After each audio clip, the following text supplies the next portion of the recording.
8ই জুলাই 2025 আইএসএফের একটি সভা ছিল। সেই সভার আলোচনা শুনলে অবাক হবেন আপনি। দেখুন সেই আলোচনা।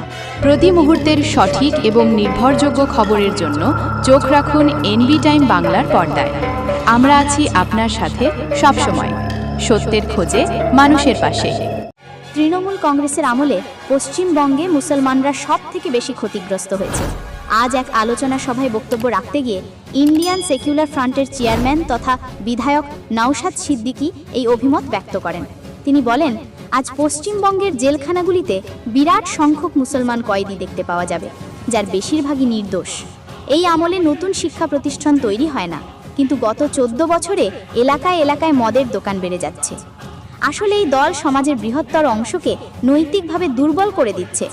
অন্যদিকে 2014 সালে কেন্দ্রে বিজেপি সরকারে এসে গরিব হিন্দুদের ক্ষতি করে দিয়েছে, অথচ তারা ক্ষমতায় এসেছিল হিন্দুদের রক্ষাকর্তা হিসাবে, যেমন তৃণমূল কংগ্রেস মুসলমানদের ত্রাতা হিসাবে।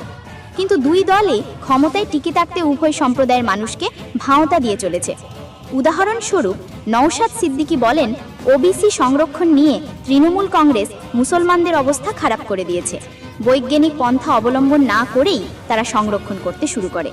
আমাদের দাবি 27% সংরক্ষণ ও সঠিক সমীক্ষা চালিয়ে ওবিসি সংরক্ষণ নীতি নির্ধারণ করতে হবে। আইএসএফ চেয়ারম্যান বলেন, মসজিদ, মাদ্রাসা, কবরস্থানের জমি কেড়ে নেওয়ার জন্য বিজেপি সরকার ওয়াকফ সংশোধনী আইন এনেছে। একে বাতিল করানোর জন্য আদালতের ভেতরে যেমন লড়াই চলছে, রাস্তাতেও আন্দোলন চলবে। কিন্তু পশ্চিমবঙ্গের মাটিতে এই আন্দোলন করতে দেওয়া হবে না বলে মুখ্যমন্ত্রী মমতা বন্দ্যোপাধ্যায় নিদান দিচ্ছেন। তিনি বলছেন, দিল্লি গিয়ে আন্দোলন করতে। আমরা এই ন্যাক্কারজনক নির্দেশ মানি না। সেই জন্য আগামী বছর বিধানসভা নির্বাচনে তৃণমূল কংগ্রেসকে উচিত শিক্ষা দিতে হবে বলে তিনি মন্তব্য করেন। তিনি এই প্রসঙ্গে আরও বলেন, বিজেপি কিংবা তৃণমূল কংগ্রেসের একাংশ ওয়াকফ সংশোধনী আইন বিরোধী আন্দোলনকে ধর্মীয় আন্দোলন বলে দেগে দিতে চাইছে, কিন্তু এই আন্দোলন সংবিধান রক্ষার আন্দোলন। এখানে হিন্দু মুসলমানের প্রশ্ন নেই। সংসদের ভেতরই এই আইন নিয়ে বিতর্কের সময় বেশিরভাগ সাংসদই অমুসলিম ছিলেন। তেমনি আদালতে এই সংক্রান্ত মামলার শুনানিতে অধিকাংশ অমুসলিম আইনজীবীরাই সওয়াল করছেন।